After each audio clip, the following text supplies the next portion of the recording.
There are people who move through life as if wrapped in a quiet fog. They smile when they're expected to. They respond when spoken to. They function. They perform. They survive. But beneath that surface, something is muted, not broken, just softened, blurred around the edges. Their pain does not scream. It whispers from a distance, asking to be felt, yet never fully allowed in. Numbness is never born from emptiness. It is born from too much emotion, too much fear, too much memory. So the mind learns to turn the volume down, not out of weakness, but out of necessity.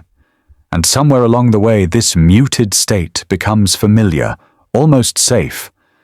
A quiet shield against a world that once asked for more than they could bear. There is a moment, often unnoticed, when a person realizes that something inside them has begun to dim. It does not arrive loudly. It does not announce itself. It slips in quietly, like evening light fading into dusk, soft and familiar, yet unmistakably different. At first, they simply feel a little distant, a little slower to react, a little detached from the emotions that once rose naturally within them. Someone asks if they are okay. They nod, because technically nothing is wrong, and yet something no longer feels alive in the way it used to. This is how the drift begins. It is not sadness. Sadness still holds intensity, texture, and weight. Numbness is lighter, almost hollow, like pressing a hand against glass that separates them from their own feelings. They can still see life on the other side, but they cannot touch it. Carl Jung once observed that the psyche has an instinct for equilibrium. When life becomes too heavy, too sharp, too overwhelming, the mind begins shifting its weight away from the emotional center. It withdraws into a quieter space, a safer space. And for a while, that safety feels comforting. But the comfort has a cost. Conversations begin to feel like routines. Laughing becomes something they perform, rather than something they feel rise naturally from within. Even joy, genuine, gentle joy, arrives muted, as if filtered through layers of frost. Experiences that once inspired awe now barely hold their attention. Everything flattens into a manageable, predictable grayscale. The people around them may not notice the change. After all, numbness is a silent experience. It does not disrupt the world outside, it only changes the world within. On the surface, they appear stable, calm, or even strong. But inside, there is a quiet dulling, a slow turning down of emotional volume. Some describe it as living underwater. Others compare it to walking through life half awake. There is movement, but no sensation. There is presence, but no fullness. They watch themselves participate in life, yet feel strangely separate from it. Often, the drift begins after emotional exhaustion has been accumulating for longer than they realized. Numbness rarely forms overnight. It builds the way cliffs are shaped by waves, slowly, subtly, repeatedly. Moments of overwhelm stack on top of one another until the psyche instinctively reaches for a quieter alternative. In this early stage, numbness is still fragile, a small fracture in the emotional lens. But because it feels like relief, the mind begins to lean into it. It becomes easier to disconnect than to confront what hurts. Easier to shut down than to acknowledge the weight that has been carried for far too long. The silent drift is not a choice. It is not neglect. It is the psyche protecting itself in the only way it knows how. People who enter this emotional quietness often do so after feeling too much, not too little. They have loved deeply, lost deeply, endured deeply. Their numbness is not failure. It is a shield. And yet, as days or months pass, this shield can turn into a wall. A barrier not only against pain but against everything else: connection, joy, presence, meaning. They begin to notice the emptiness more clearly. The muted reactions. the inability to feel things fully. They may even wonder if they are becoming someone they no longer recognize. But this chapter of the journey is important. It is the first recognition that something inside them has changed, a quiet whisper that invites them to look inward. Numbness may feel like disappearance, but it is actually a signal, a sign that the mind has reached the limits of what it could carry. And in acknowledging this silent drift, a person takes the first step toward understanding it. Numbness does not come from nowhere. It has an origin, a quiet beginning, a moment when the heart decides it has absorbed more than it can safely hold. For some, the start is clear: a loss, a heartbreak, a sudden collapse of the world they trusted.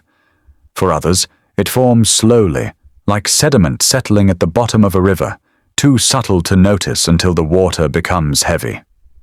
Carl Jung often spoke about the shadow, the silent repository of everything a person cannot face directly. Painful memories, unspoken fears, unmet needs, long-forgotten wounds. The shadow does not disappear simply because someone avoids it. It waits, it gathers, and eventually its weight becomes too much for the conscious mind. This is where numbness begins, not as an emptiness, but as an overflow.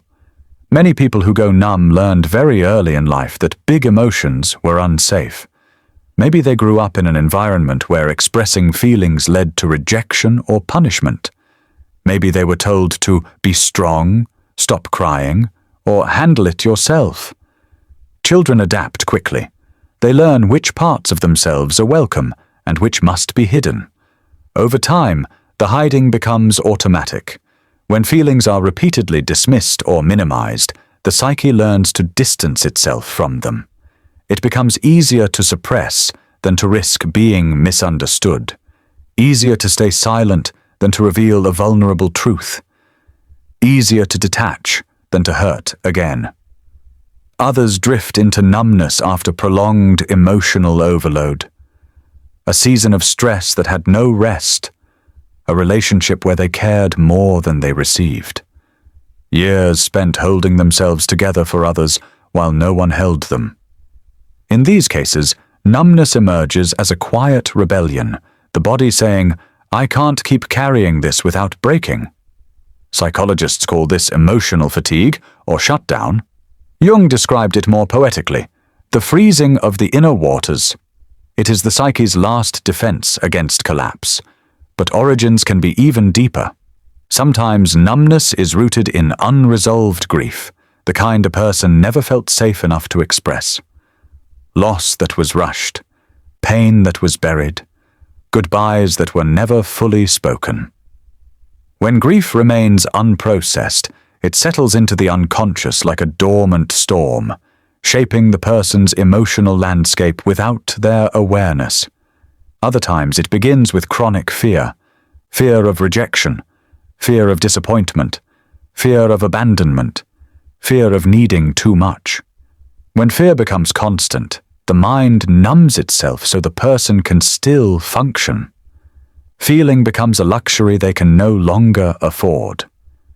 There are also those who numb themselves because they have always been the responsible one, the strong one, the one others rely on.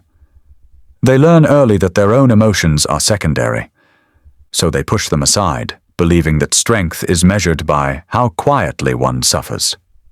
But all suppressed emotions, whether childhood wounds, unresolved grief, fear, or exhaustion, eventually gather in the shadow.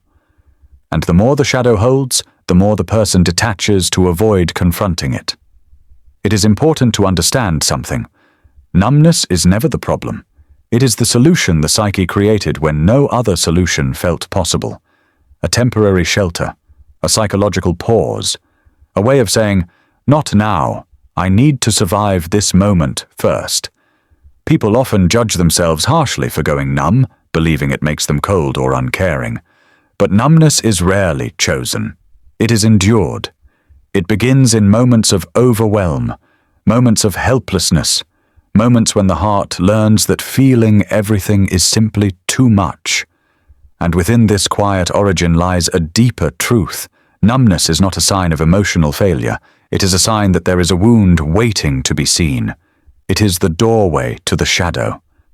And the shadow, Jung said, is always the place where healing begins. Emotional numbness may feel vague and mysterious, but inside the body, it is precise, exact, biological, a quiet orchestration of the brain doing what it must to keep a person safe. When someone becomes overwhelmed by intense or prolonged emotion, the nervous system shifts into protection mode, not with violence or alarm, but with a soft, internal dimming, a gentle turning down of the emotional volume until everything feels quieter, lighter, and strangely distant. Scientists call this emotional blunting. Psychologists describe it as dissociation. Carl Jung, in his more poetic language, saw it as the psyche pulling away from the wound it cannot yet touch. But all these explanations point to the same truth.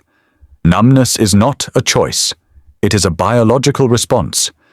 The process begins deep in the brain, in a structure called the amygdala. It is the part of us that senses danger, emotional or physical. When emotions become too intense, grief, fear, trauma, shame, the amygdala sounds the alarm. In response, the body releases cortisol, the stress hormone. In short bursts, cortisol helps a person survive.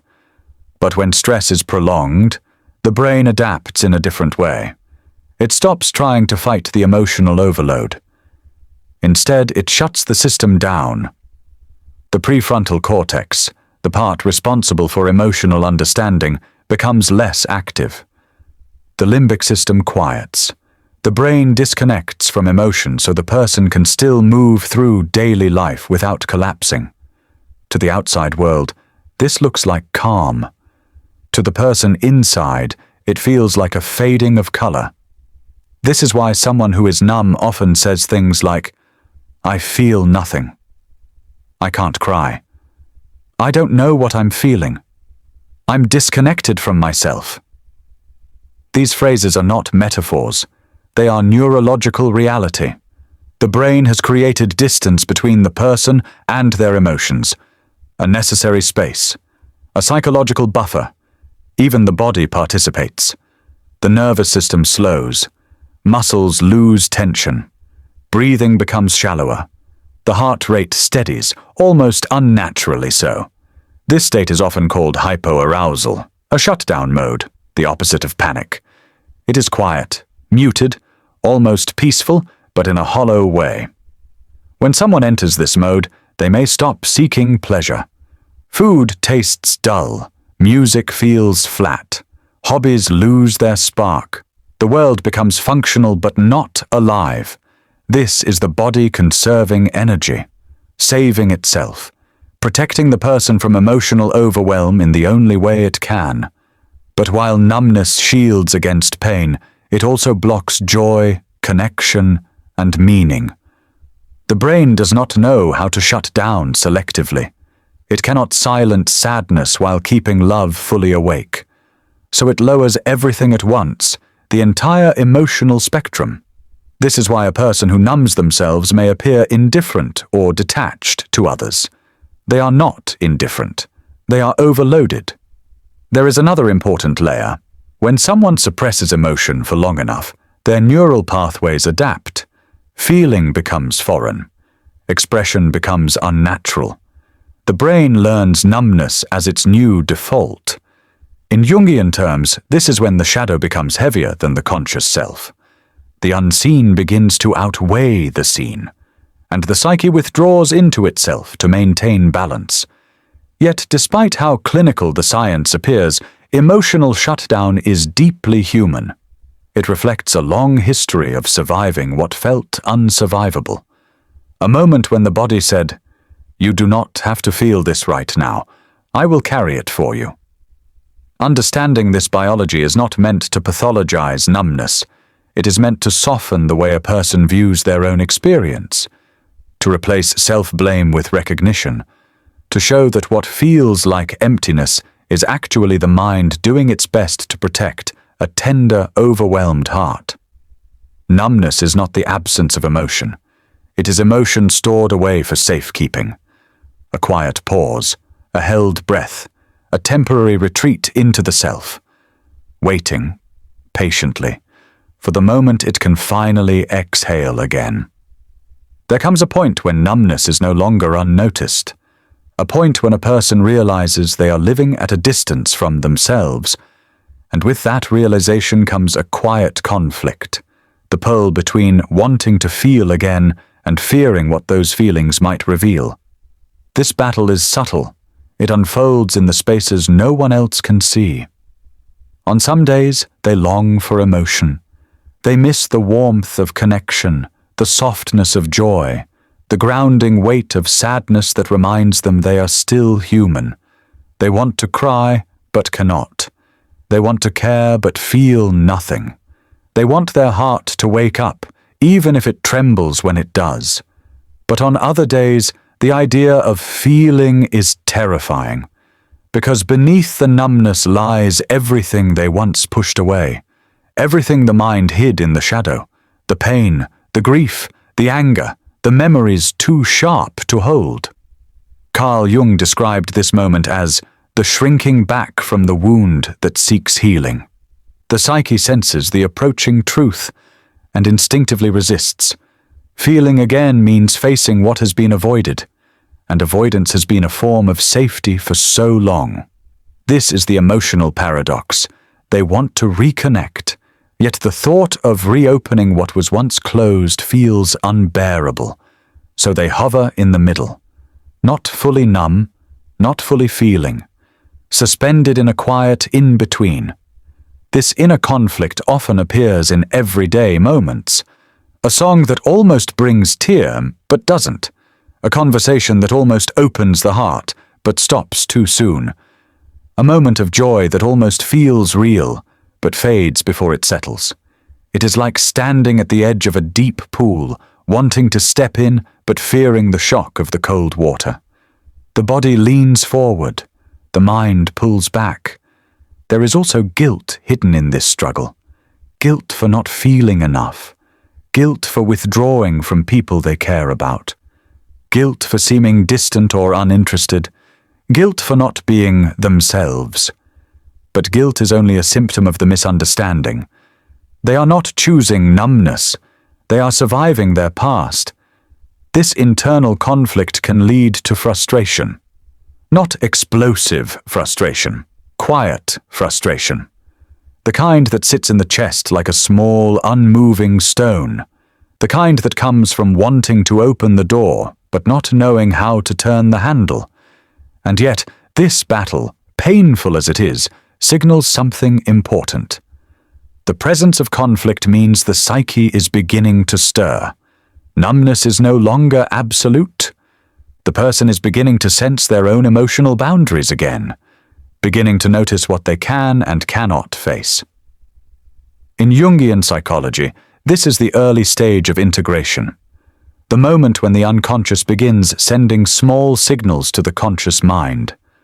A whisper of truth, a flicker of memory, a feeling that rises for a second before being pushed back down. It is not progress in the traditional sense. It is not dramatic or sudden. It is quiet, hesitant, fragile. But these small moments matter. The psyche never forces someone to feel before they are ready. It moves slowly, gently, respectfully. It nudges rather than demands. It invites rather than compels. The inner conflict is simply the mind testing the waters, checking the temperature, seeing what can be tolerated now that once felt impossible. It is a negotiation between fear and longing, between the instinct to protect and the desire to live fully, between the old wounds and the possibility of something softer, safer, and more whole. People often believe this conflict means something is wrong, but in truth, it is a sign that something inside them is waking up, a quiet, cautious stirring, an inner readiness forming, even if they do not consciously recognize it. The mind knows when the heart is nearing its turning point. It knows when numbness has served its purpose. It knows when the body is quietly preparing to feel again, not all at once, but one small truth at a time. Because beneath the resistance, beneath the fear, beneath the hesitation, there is a deeper longing that never disappeared, the longing to return to themselves.